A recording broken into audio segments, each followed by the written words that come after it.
Good morning, Jesse. How are you? Good morning, Kelly. How are you doing? Good, good.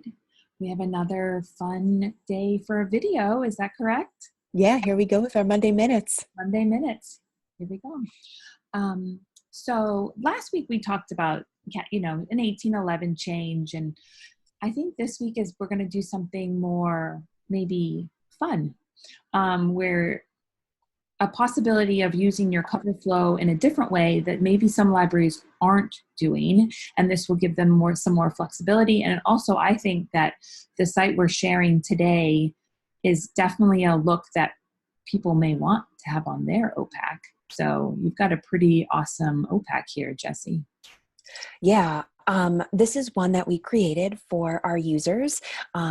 So they could come in and kind of get an example of what libraries can configure for their OPAC. And Lucas, who's one of our all-stars here at Bywater Solutions, was able to help us create this look where instead of just highlighting maybe some recent acquisitions or one collection, you could highlight multiple collections in your OPAC. And Bedford Public Library, they're another great one that also utilizes this cover flow. And you can see they have a couple different ones: bestsellers, adult fiction, nonfiction, teen books, children's audio, as it scrolls through. So Kelly, why don't we walk through how we can set up lists which populate this cover flow, and then, integrating your reports in there to populate that list. Yeah, great idea. And I would like to say that if you are not using lists right now, we can reference some blog posts that could help you start and using those lists for your public to see. Because as Jesse was saying, these cover flows can be pulled from a list that your staff have created. So we're going to go ahead and maybe create a summer staff pick list and then populate it into a cover flow. And too, Kelly, you make a good point there. So staff can populate these lists. You're not locked in with a report where it's much easier for a staff member to go and update the list in the staff client than it is maybe for them to, change an SQL report. Absolutely. Absolutely. Once you have the SQL report, which we'll provide in the blog post, you will just take the shelf number. And of course, we're getting ahead of ourselves because we're so excited to show you. But this is really, once it's done, it's set it and done, and just update it when you get a new list. Or you could even go to the point of removing things from a list and adding new things and never changing your SQL report. Yes. All right. Well, let's go right into the staff client, and we'll start with, setting up a list. Mm-hmm. Okay. So the first thing we have here is, let's go into our public lists in the system. So here you can see there's the 4 that we have that are set up in there. As Kelly mentioned, let's create a new list. And we'll call this Summer Staff picks. Everyone, when you go to the library, are looking for summer reads. And those are not always the hot books of the summer. It's something that they just, a beach read, something fun. Yeah. I'm going to put in, I'm going to make this public, remember, because the private would only reflect for you. So we're going to make this a public report so everyone can see. And then, of course, this is totally up to you. If, if you want anyone seeing this list to add edits to it, or of course, owner only. Again, those are your preferences when setting those up. All right. Well, Kelly, let's add some titles here. Are there any that you can think of that we can add? I already have one on the top of my list. Oh, I would say a good summer read is Crazy Rich Asians. Oh, yeah. I read this on a plane, and I think I laughed so hard, and people were staring at me. And then another plane ride, I watched the movie, and I laughed so hard. So I think it's just a fun. Cool. So we'll check that one, and then I'm going to come up here and we're going to add that to our summer staff picks. We'll get our pop-up up top that warns us and add that in there. Good. Look, I will say one of my favorites was My Sister's Keeper. Oh, yes. Mm-hmm.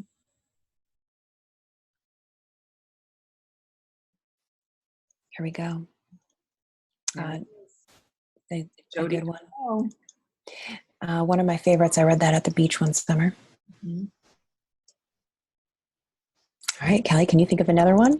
Well, can we look by like just by author? I don't know what your system has, but you know, Yeah. everyone loves and the Ellen Hildebrand, and so we can see if we have any Ellen Hildebrand. Yep, it's Elin. She's Ooh, Elin. mm, Hildebrands. Yep, you got it. I think so. Let's try that. That's what we got. Oh yes, see, look at all these. Oh, perfect. So let's add a couple of these in there. Oh yeah, these are perfect. Mm-hmm. Mm-hmm. Kelly, you're such a great librarian. We're going to add all 8 of those in there. That'll give us a good list. That's great. All right, now we have a complete list. So let's go back to our list module, come to our public lists, and there we go. Summer staff picks. We've got 10 items in there. Kelly, talk to us about that shelf number. Okay, so once Jessie clicks into the actual list, where she's highlighting the URL, and the URL is actually going to give us a little piece of information that we need for that SQL report. And you can see shelf number equals 11. So that is the one key information that we need from this public list to tell the Coverflow report, grab the information from this list. But can we pause for 1 second, Jessie? Absolutely. You showed one way to add items to this list, but you can see over on the left that you can add items bulk if you wanted to by barcode or even biblio numbers. If you have things in your collection that don't have barcodes, electronic resources, you can add biblio numbers here, which is actually a new, I think, 1805 feature. Awesome. Okay, but shelf 11 is what we have to remember. Yep. Okay, so now let's go into the reports module. So in the reports module, you essentially have to create a report which populates this list for your Coverflow to pull from. So you can see right now we have a couple in here. We have our Coverflow for picture books, nonfiction, and staff picks.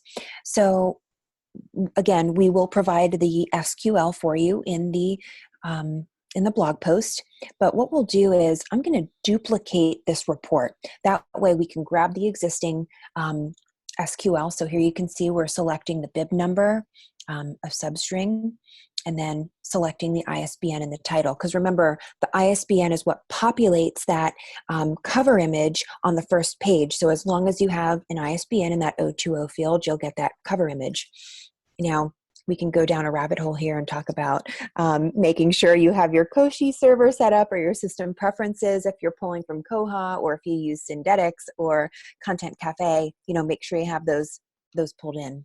Yeah, and I think that when you're using just like your new accessions, a lot of them are going to have cover images. But if you're highlighting maybe a local history collection that your library has, when you're creating or curating that list, just grab items that do have a cover image. And if they don't, you can certainly add your own prior to doing this cover flow to make it pretty. It's all about being pretty. You got it. Okay, so we can see it's pulling from the virtual shelf contents, and that's our lists. Now what we're going to do is we're going to come down to this where statement, and we're going to add in Kelly shelf number 11. 11, perfect. And you'll see here the order we have is random, so it's going to randomly grab those covers from the list and then limit to 25. Now again, this is up to you. If you want to limit it to 30 or 50, that's totally up to you. What I'll do up top is we'll rename this one to Summer Staff Picks. And let's see, I'm just going to add that into my catalog report group, and we'll come down here and we'll hit save. Now, the next thing we do have to keep in mind is the number for this report, because we're going to need this number again. So again, anytime you're looking for that, the quickest way is in that URL. We can come up to the top, and now we have report number 95. Yep. Perfect. And now we have a list of, we can see those titles that we just added in the system. Yeah. All right, Kelly, where are we going next? Okay, so now we actually have to go over to our system preferences, or actually, should we do the plugin configuration? Yeah. Let's go over. Okay, So we're in the plugins, which you can find on in your administration module if you already have your Coverflow plugin installed. If not, there is another blog post that talks about that. And here is the GitHub site, which you can download that file, and we'll include this, of course, in the blog post and direct you to other information on how to do that. Once that plugin is installed, then we're going to do a little bit of customization to tell this plugin to look for this report. So we'll come over here and we're going to select configure. What this will do is this will take us into the configuration for our Coverflow plugin. So just some basics. Again, Kelly mentioned we'll link you to the Coverflow setup if you haven't done this before, but this allows you to set up how you want your images to link and the limit size for your images. The point that we need to get to here is our mapping. This is what's telling the Coverflow plugin where it needs to pull its information from. And you'll notice down at the bottom, it has setup instructions down here. So it kind of goes through exactly what each one of these parameters is telling the Coverflow plugin to do. So here you can see the existing one that we have on our OPAC site. We'll just flip back over. We have our bestsellers, picture books, nonfiction, and staff picks. So now what we're going to do is we're going to add that summer staff picks into our mapping. So again, this ID number, that is the report that it's referencing in the system. So that's my report 69, report 70. If we go down a little further, 71, 72. So now what we're going to do is we're going to come down here. This is using YAML. So you have to be very careful about your spacing when you're setting these up. Again, we'll put these in the blog post so you can reference back and copy that information. But what we'll want to do is we're going to grab just that same code that we're using up top, and we're going to come down here and add in our report ID. 95. 95. Thank you, Kelly. And for here, we can say Coverflow staff, but I'm going to add in there summer since we used our summer staff picks for that. Yep. You know what? I'm just going to put a hyphen in there. So we've got our summer/staff. And now our options down here, you'll see we have options you can set up how you want it to autoplay, if you want it to be flat or sticking out. There's lots of options. Again, that'll all be in the Coverflow blog post. You can really tweak things how you want it to look. And of course, we're here to assist if anyone has any questions or have seen something that they like and aren't sure how to set it up. Absolutely. And even, it can loop through, it can keep going. And we saw in Bedford's how they have theirs just kind of, we both put our hands up. It's automatically just swiping back and forth. That's one that was shuffling kind of. Yes. Circle shuffling. So I love the fact that it's, again, customizable to whatever you think works for your library or your tastes because you're doing it. Absolutely. Absolutely. So again, once we're done, we're going to come down to the bottom and we're going to hit that save configuration. So now we've created our list, we've created our report, we've set up our configuration for our plugin. Kelly, what are our last steps? Our last step is we're now going to go into our system preference and go into the OPAC main system preference. And that will allow us to tell this system preference tells Koha what to display on the OPAC. So we'll have to let it know that we've added something to the Coverflow plugin and how we want it to actually look when somebody sees it. Main user block, I apologize. OPAC main user block. Perfect. So what we'll do here is we're going to come into our div ID. And again, we're going to provide this same code for you so you have access to it. So what I'm going to do is I'm going to copy one of my existing ones in there, and then we'll add that in. And again, we'll call this one, this is our summer staff picks. It's finally summer here. Let me tell you, it was a rainy beginning and now we're hitting it hot. Yes. Now this is where we're going to grab that information that we just created from reports in the system. So you'll notice here that we have our first tab is pulling in what we have already are New York Times. So what we'll do is we're going to come down to the bottom and we're going to create another div for our 5th tab, which will add in our summer picks. Mm-hmm. I made a long pause there, Kelly, because we're going to have to edit. I have to make sure we're pulling the right information here. I'm going to have to edit this out. Okay. Okay, so we have our CF title. We're going to call this Summer Staff Picks. This is where it has to be the same as that other one. So it's going to be summer-staff. I think that's what I wrote that down. So that is what I saw in your report. Okay, perfect. Okay.